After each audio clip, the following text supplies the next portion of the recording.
At 5:47 on Monday morning, the line outside June's diner stretched past the pharmacy, crossed the alley, and disappeared around the corner of Main Street. Pickup trucks idled beneath the gray dawn. Teachers stood beside roofers. Nurses in wrinkled scrubs shared coffee with veterans. Folding chairs and 3 small flags lined the frozen sidewalk. Inside, every booth was full. Caleb Ward stood behind the old steel griddle with his sleeves rolled to his elbows, turning pancakes while 6 order slips trembled beneath the ventilation fan. He had slept 43 minutes. There was flour on his cheek, a burn mark across one wrist, and exactly $18.27 left in his checking account. Beside the register, his 9-year-old daughter, Mia, held a grease-stained recipe card in both hands.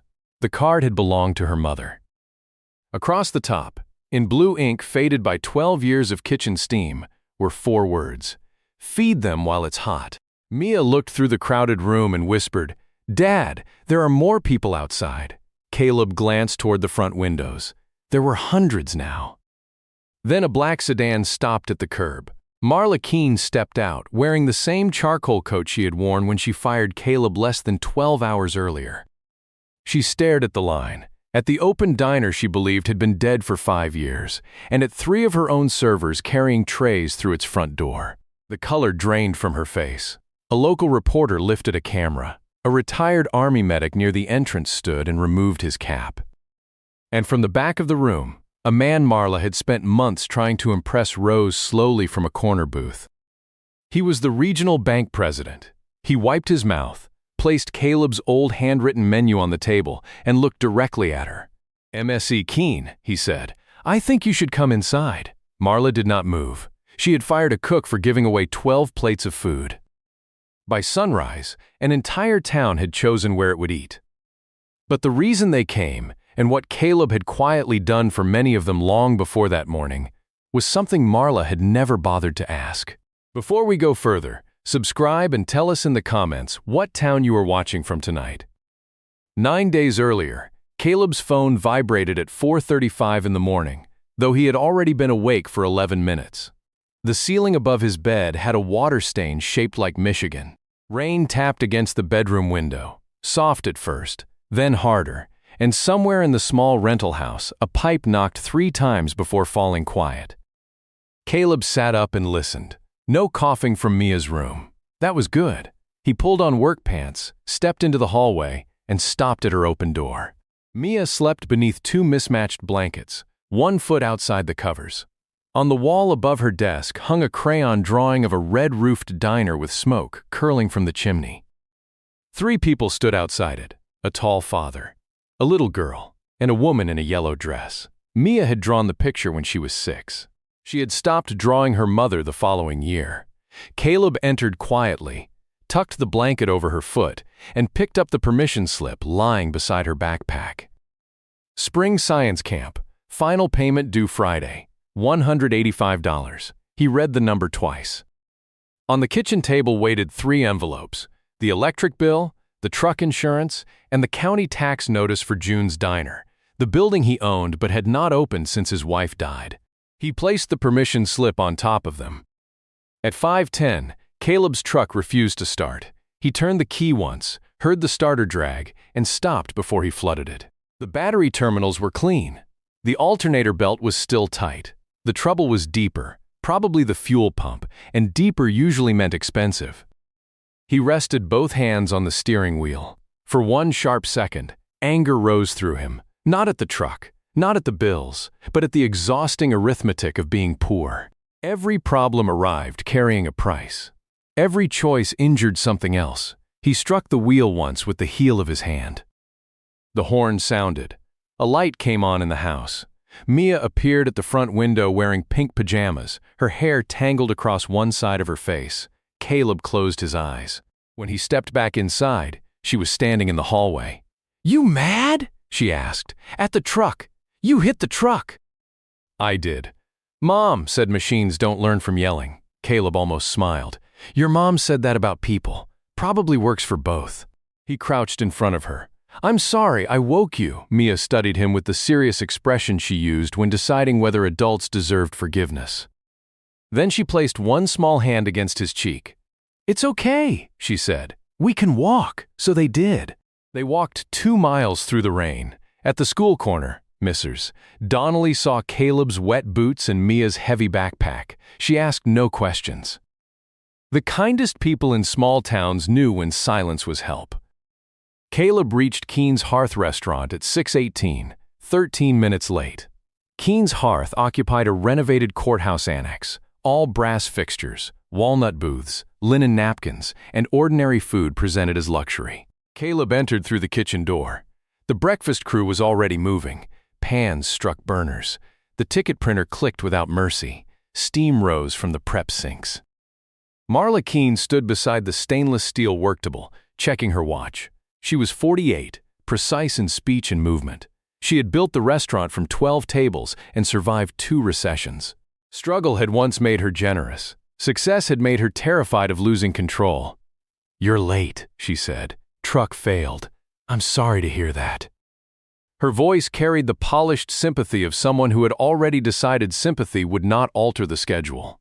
Caleb tied on his apron. "It won't happen tomorrow. I'm sure you'll make arrangements," he nodded. Marla glanced at the rain dripping from his sleeves. For half a second, she looked as though she might offer him a towel or ask how far he had walked. Instead, she turned toward the shelves. "We have an expense review this afternoon. Portion control needs to be exact. The bank wants another 6% reduction in food loss. We're already using the trim in stock and soup. Then use less trim." Caleb looked at her. Marla knew the sentence made no sense. He could see that she knew. But numbers had begun to speak louder to her than kitchens did. "I'll watch it," he said. She left without another word. By 7, the dining room was full. Caleb moved through the rush without wasting motion or heat. He corrected mistakes quietly, rescued 2 cartons of eggs wrongly marked for disposal, and noted that the walk-in compressor was running too long. By noon, he had prevented more waste than the new software had found all week. No one noticed. During the lull between lunch and dinner, he sat on an overturned bucket near the rear exit and ate half a biscuit with mustard.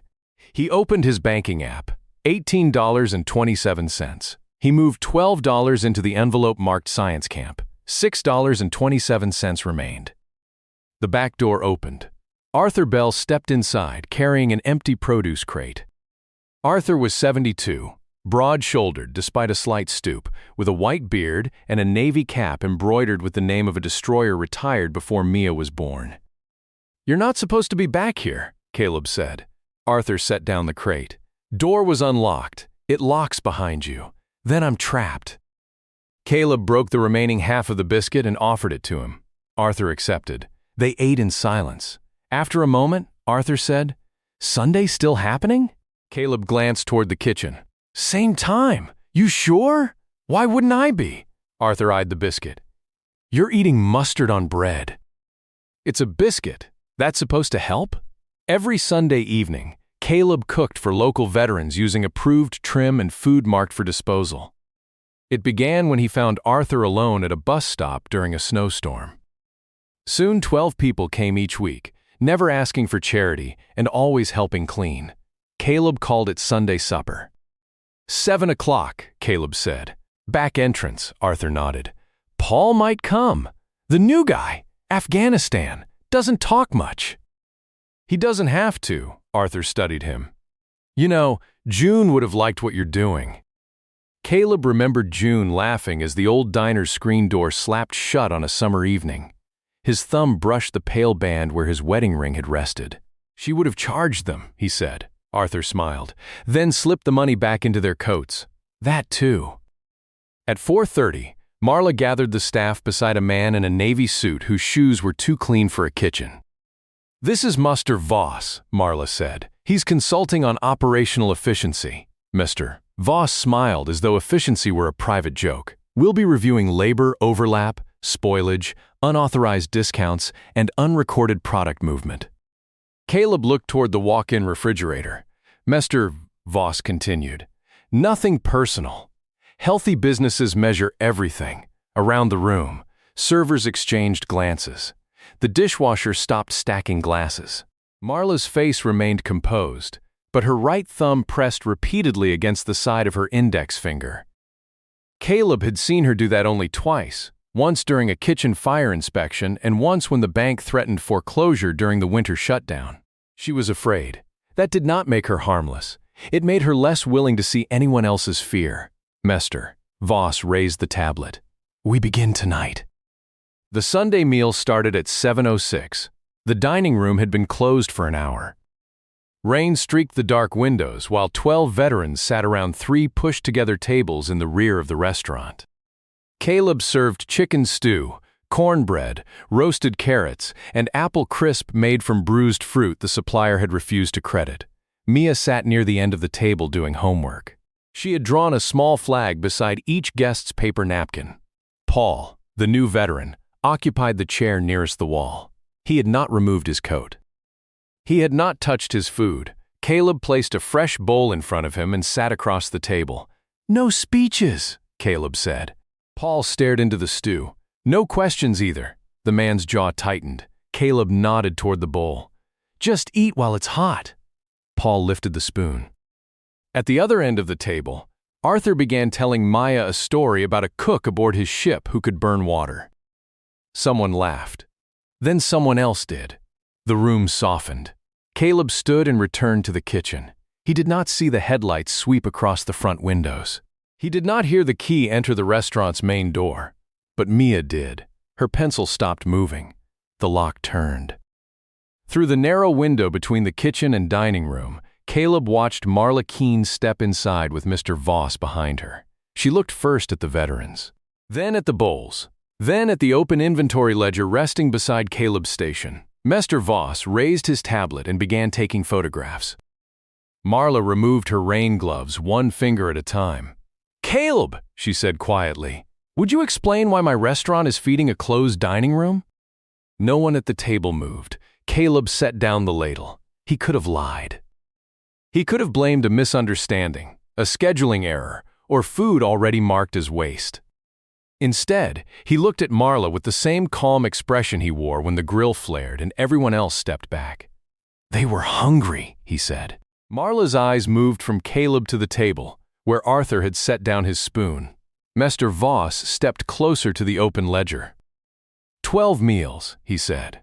Protein, produce, dairy, utilities, labor. None recorded as sales. They were made from approved trim and end-of-day stock, Caleb said. Approved by whom?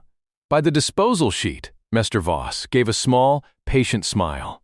That is not the same as permission to redistribute company property. Arthur pushed his chair back. "We can pay!" Caleb looked at him. "Sit down." Marla's thumb pressed against her finger again. "How long has this been happening?" she asked. 2 years. The words landed harder than if he had raised his voice. Marla stared at him. 2 years. Every Sunday. "And you never thought to mention it?" "I paid for anything that wasn't already marked for disposal." Mr. Voss turned the ledger toward the light. "With cash, from my tips. I wrote it on the adjustment line." Voss ran one finger down the page. "There are no adjustment lines in the digital record." Caleb looked at him. "There are in the kitchen copy." For the first time, Voss's smile changed. It did not disappear. It tightened. Marla noticed nothing. She was looking at the diners, at the people who had entered her restaurant through a back door and eaten beneath lights she paid to keep on. Her fear was doing the counting now. "The bank reviews our losses on Wednesday," she said. "Mr. Voss has identified an inventory discrepancy large enough to trigger a covenant violation." "The discrepancy is not these meals. You don't know that. I know what left my station. That may be precisely the problem." The sentence was soft, almost courteous. Mia lowered her pencil. Caleb's shoulders stiffened. Arthur saw it. He had seen men react to insult in louder places, but Caleb's anger did not enter his hands or his voice. It settled behind his eyes. Marla continued, "I appreciate compassion. Truly. But compassion without permission is not generosity. It is a decision made with someone else's resources." Caleb glanced at the apple, crisp cooling near the stove, made from fruit that would have been thrown away before morning. "Understood," he said. "You'll stop immediately." "Yes," Mia looked at him. Marla turned toward the door, but Voss did not move. We should secure the paper records, he said. Caleb's gaze returned to him. Why? Standard audit procedure. You photographed them, and I'll need the originals. Caleb closed the ledger. Kitchen records stay in the kitchen until the weekly count is signed. Voss's tone remained pleasant. I'm sure, Miss. Keene can make an exception. Marla hesitated. The silence lasted only a second, but Caleb felt its shape. Voss was not asking for access. He was testing whether Marla would place his authority above the person who had maintained those pages for 3 years. She did. Give him the ledger, Caleb. Caleb looked down at the cover. Along the spine, a smear of green pencil marked the weeks he had corrected supplier quantities. Inside were lot numbers, waste weights, refrigerator temperatures, and cash adjustments written in his compact hand. He handed it over. Voss tucked it beneath his arm. Thank you for being cooperative. Caleb said nothing. After Marla and Voss left, no one returned to the meal. Paul stood first. He carried his untouched bowl to the kitchen pass. I'm sorry, he said. You didn't do anything. Still sorry. Caleb covered the bowl and placed it in the cooler. Arthur came beside him. You let that man walk out with your book. It's her book. You wrote every line. That doesn't make it mine. Arthur leaned closer. You believe him? No. Then why give it to him? Because refusing would cost me the job tonight. Arthur's eyes moved toward Mia. And tomorrow? Caleb looked at the permission slip protruding from her backpack. Tomorrow I need the job too. The following morning, the kitchen ledger returned with 3 pages missing. Caleb noticed before sunrise. The binding opened too easily near the middle. A thread had been cut, cleanly and close to the spine. Weeks 21 through 23 were gone, the exact period when a new meat supplier had replaced the local distributor. He ran his thumb along the severed thread. The missing pages had contained quantity corrections, including a pattern that had bothered him for months. Cases were arriving lighter than invoiced, not dramatically lighter. 4 pounds here, 6 pounds there, small enough to blame on trimming, moisture loss, or careless staff. Small losses became large when they repeated every day. Caleb opened the digital inventory terminal and searched the same dates. The entries had been changed.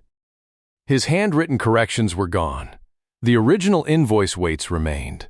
Behind him, the walk-in compressor kicked on and ran too long again. He checked the maintenance note he had left 2 days earlier. The note was still pinned to the board. No technician had signed it. Darren, the young line cook, entered carrying a case of mushrooms. You sleep here? Darren asked. Sometimes it feels like it. Caleb held up the ledger. Did anyone bring this back? Voss, last night. Put it on the desk. Alone? Marla was in the dining room. Caleb nodded. Darren set down the mushrooms. Something wrong? Caleb looked at the cut thread. Not yet. That was not what he believed. It was what he was ready to prove. At 8, Marla brought Henry Rowe, the regional bank president, through the kitchen with Voss. When Henry asked Caleb what he thought of the proposed proportioned food system, Caleb said, "Consistency matters. So does knowing what's consistent." Voss dismissed him, but Henry noticed the name on his badge. Any relation to June Ward? She was my wife. Henry remembered June's diner and the emergency feeding system Caleb had built during the river flood. Caleb offered no explanation. He had learned to hide competence as carefully as grief. By Friday afternoon, Caleb had $86 in tips, a dead truck, a final electric notice, and Mia's $185 science camp payment. When Mia offered to skip camp, fear sharpened his voice. She flinched. "I'm sorry," he said. "You didn't make me angry. I got scared and made it sound like anger." She returned with a jar labeled June's, filled with years of birthday money. "So you can open the door," she said. Caleb pushed it back.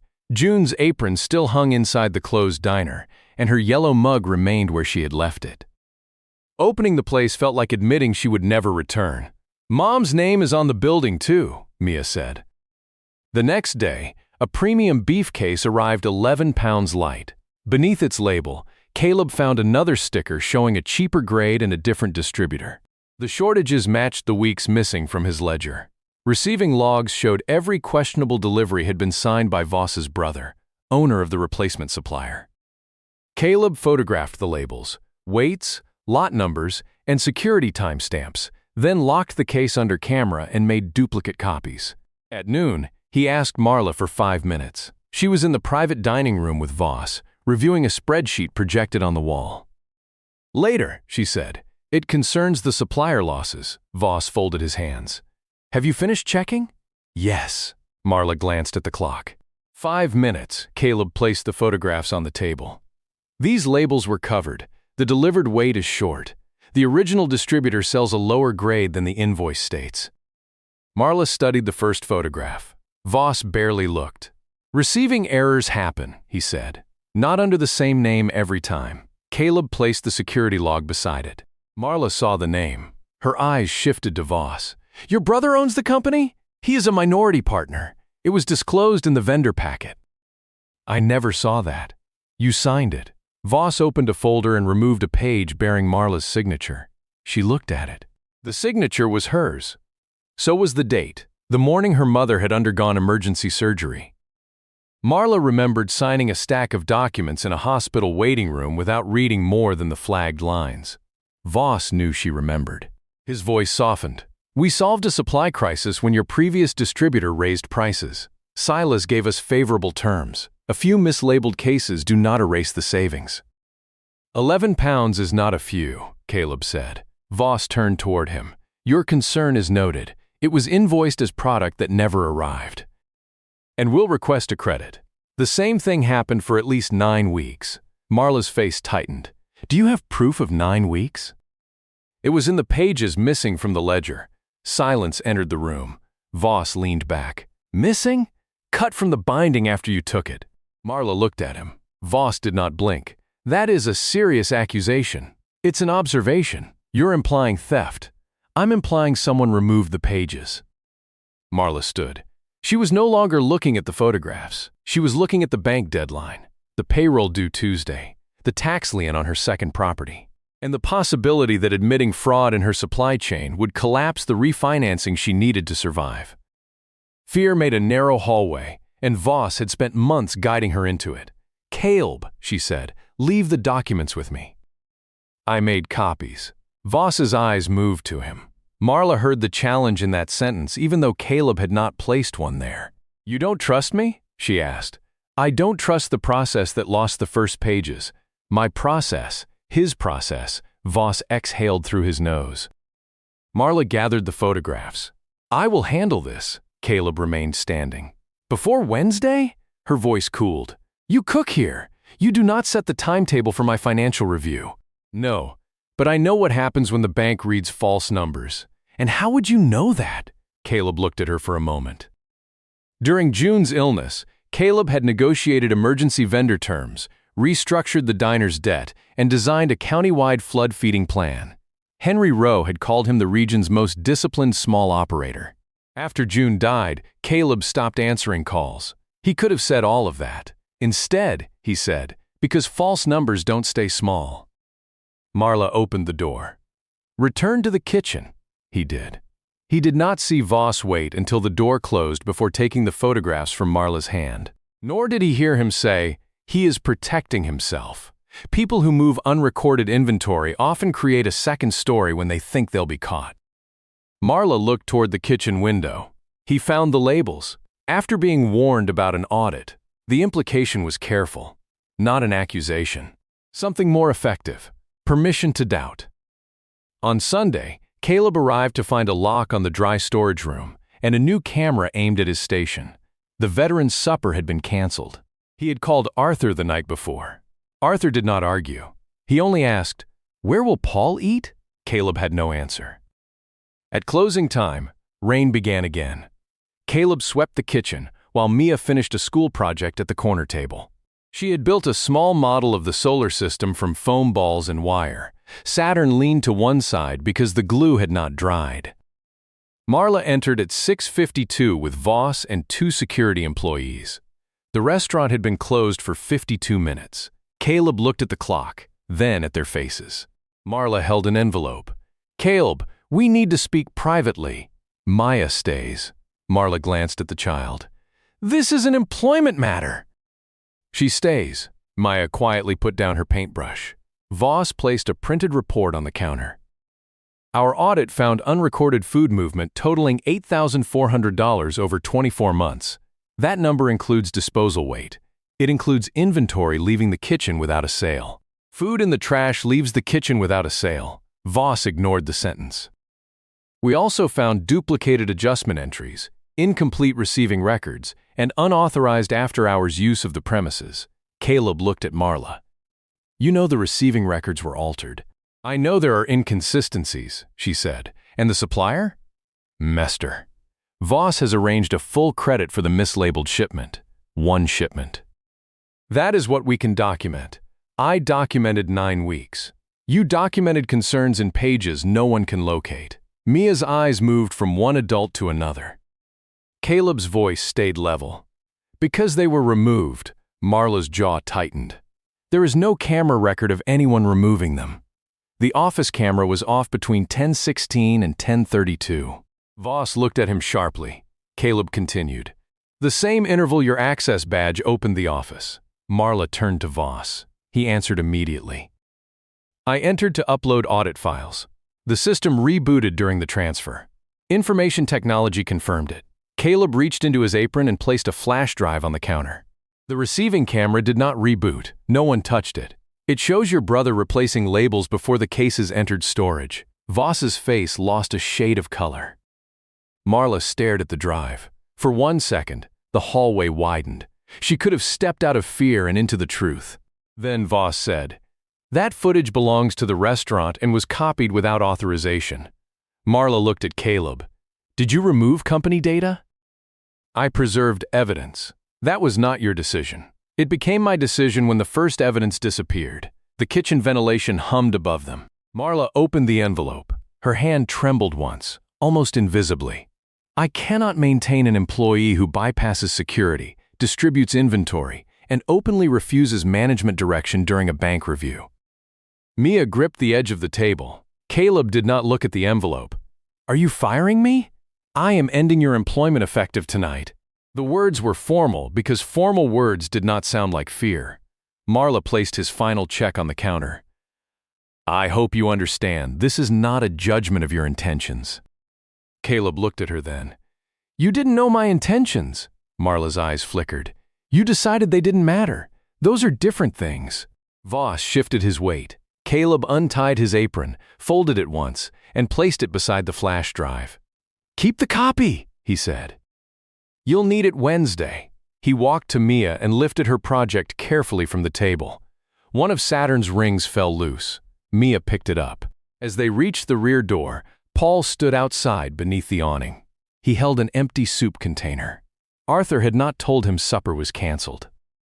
Paul looked past Caleb at the clean, bright kitchen. No dinner? He asked. Caleb's mouth opened, but for the first time that night, no words came. Mia tugged his sleeve. Dad! He looked down. She held June's recipe card, the one she kept inside her school notebook because she said it made difficult days feel less empty. Feed them while it's hot, she whispered. Caleb stared through the rain toward the dark end of Main Street. 3 blocks away, behind paper-covered windows, June's diner waited with a dead sign and a locked red door. For 5 years, Caleb had believed opening that door would mean admitting June was gone. Standing beneath the awning with his daughter, an unemployed veteran, a broken model of Saturn, and a final paycheck too small to rescue anything, he finally understood the opposite. Keeping it closed was what had allowed grief to make the decision every morning. He handed Mia the solar system. Hold this. Then he took the keys from his pocket. Arthur's truck arrived before they reached the diner. Behind it came Mrs. Donnelly's station wagon, Darren's dented hatchback, and a county ambulance driven by an off-duty paramedic named Rosa. Caleb stopped on the sidewalk. Mia looked at the vehicles. Did you call them? No. Paul lifted his phone. I did. It was the first complete sentence Caleb had heard him speak.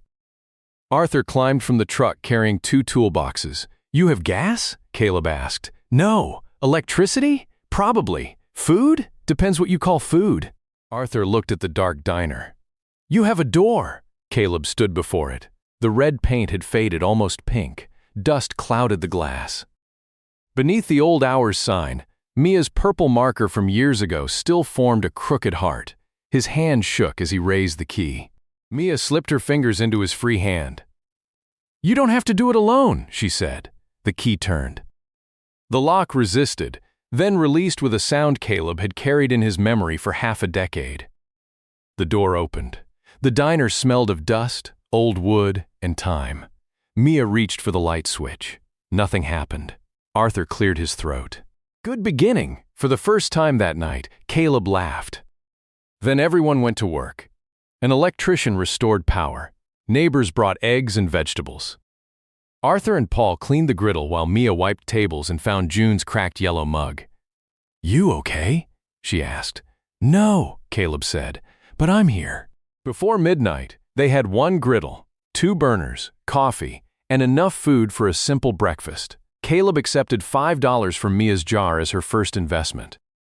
"What do I own?" she asked. The red stool. At 12:36, Arthur posted a photograph of Caleb cooking beneath the old menu board.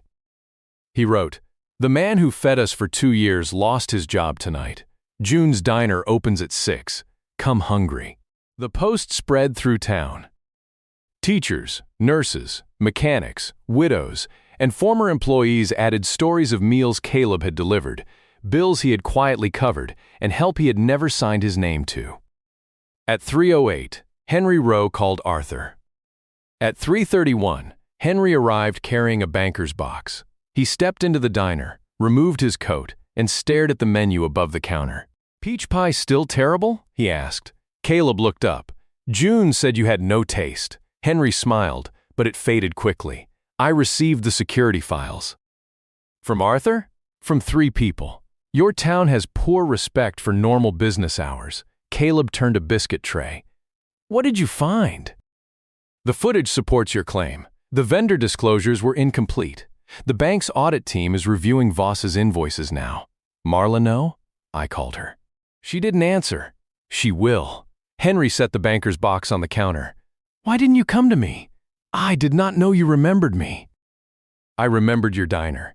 I didn't recognize the man hiding in another kitchen." Caleb stopped moving.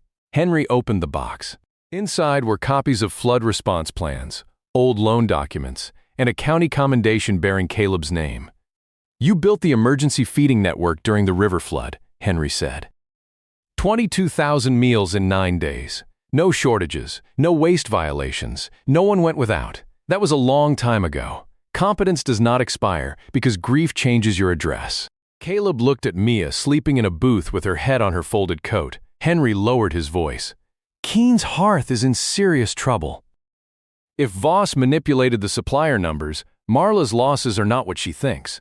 But the bank review begins at 9. I don't work there." "No, you don't." Henry slid a document across the counter. It was the county tax balance for June's diner, stamped paid. Caleb stared at it.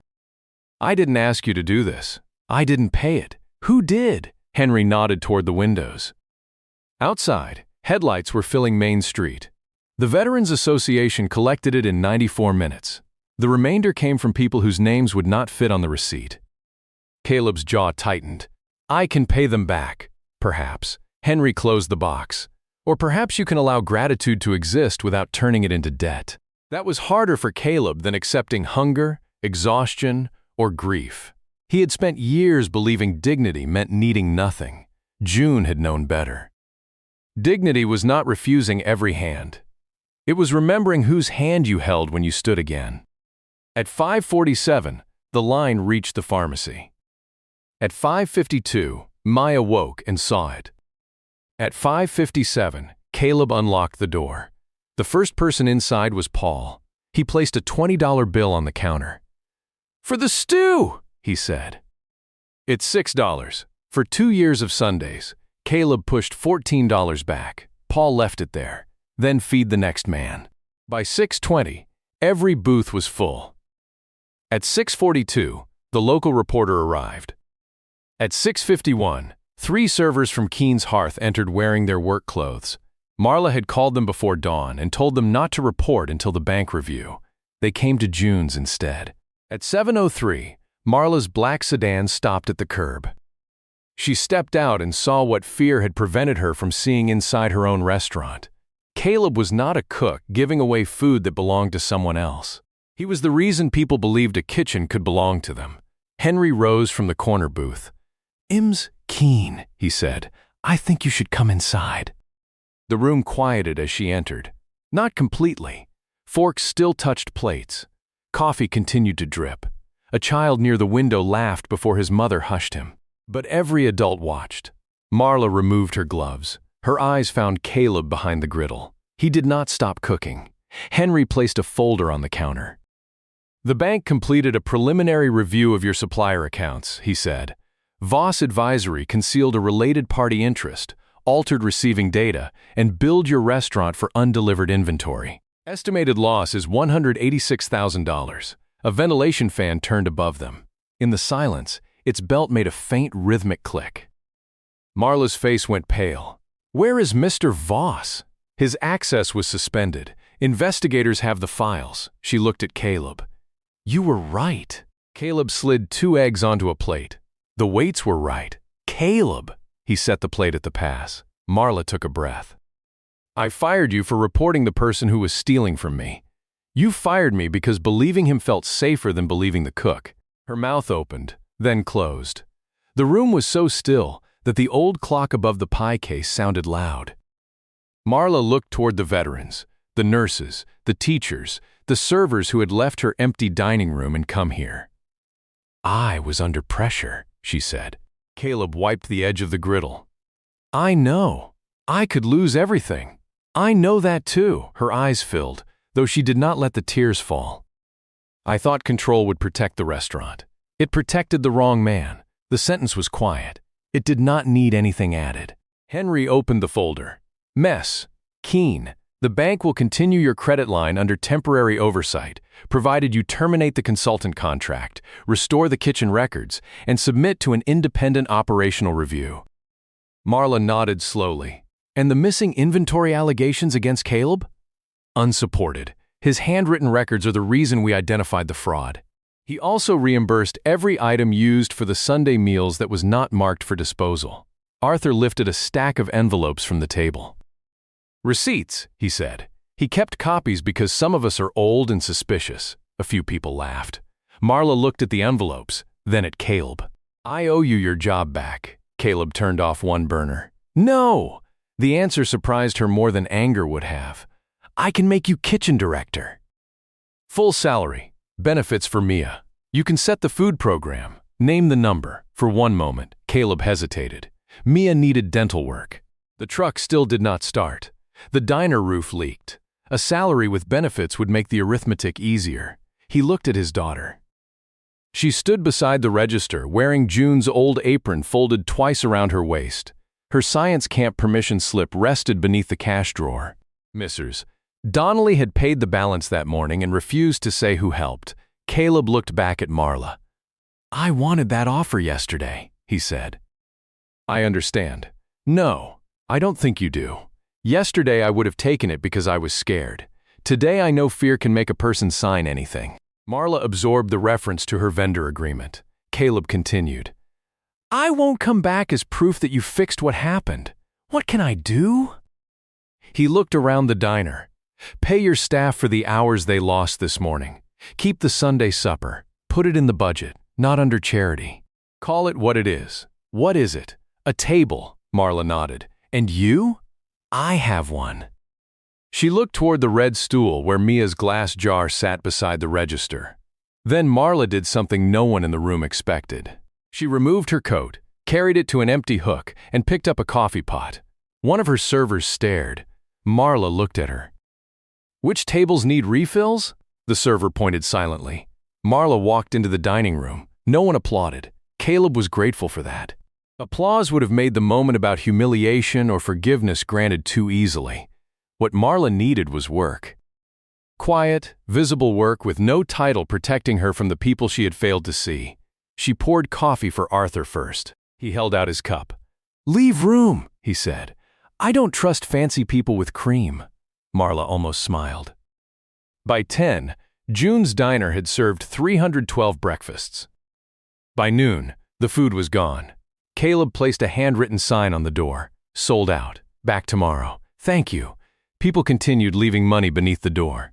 Marla returned to Keene's hearth, terminated Voss under legal supervision, restored the local supplier, and submitted to outside financial control.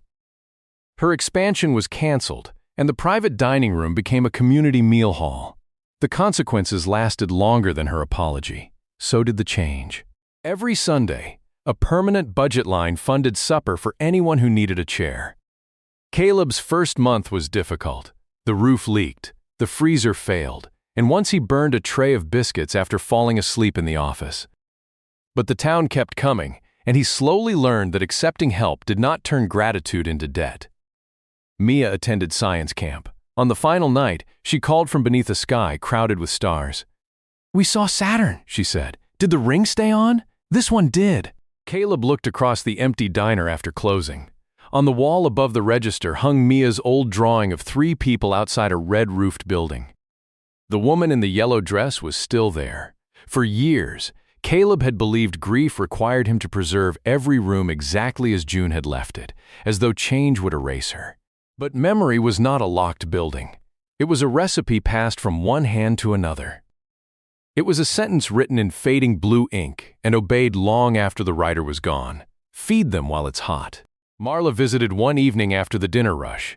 She sat at the counter without her charcoal coat, wearing a plain sweater and carrying a folder. Caleb poured her coffee. "What's in the folder?" he asked. "Nothing for you to sign." "Good start." She looked down at the cup. "The bank review ends next month. We're stable." "I heard. Sunday supper is now a permanent line item." "I heard that too." Marla traced one finger around the rim. "I spent years being the person no one took seriously. Banks, landlords, suppliers. Every room I entered, someone assumed I was the waitress instead of the owner." Caleb leaned against the counter. "So when people finally listened, I began believing authority meant I was always the one worth listening to." He said nothing. "I'm not asking you to tell me I'm forgiven." "Good," her eyes lifted. "I'm asking whether people can become better than the worst decision they made while afraid." Caleb thought of the steering wheel beneath his hand, Mia standing in the hallway, and 5 years of mornings when he had chosen not to open the diner. "They have to," he said. "Otherwise, none of us get very far." Marla nodded. She left $10 beneath the cup for a $2 coffee.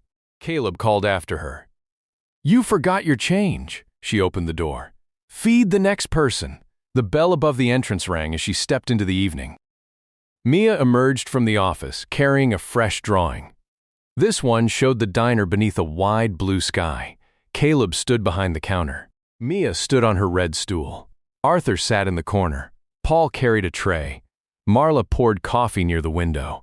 June was not standing outside anymore. Mia had drawn her recipe card framed on the wall. Caleb looked at the picture for a long time. "You moved, Mom," he said. Mia nodded. "She's inside now." Caleb pressed his lips together and placed the drawing beside the register. Outside, headlights crossed Main Street. A family entered, cold and hungry, and Caleb turned toward the griddle. Some people are measured by what they own, what they command, or how quickly a room becomes quiet when they speak. But the truest measure of a life is often found in smaller places. An extra bowl set on a table, a door opened before dawn, a child who learns that hardship does not have to make a heart hard. Caleb did not defeat Marla by humiliating her, and the town did not repay him because he had demanded a debt. They came because kindness had been accumulating in silence, one warm plate at a time.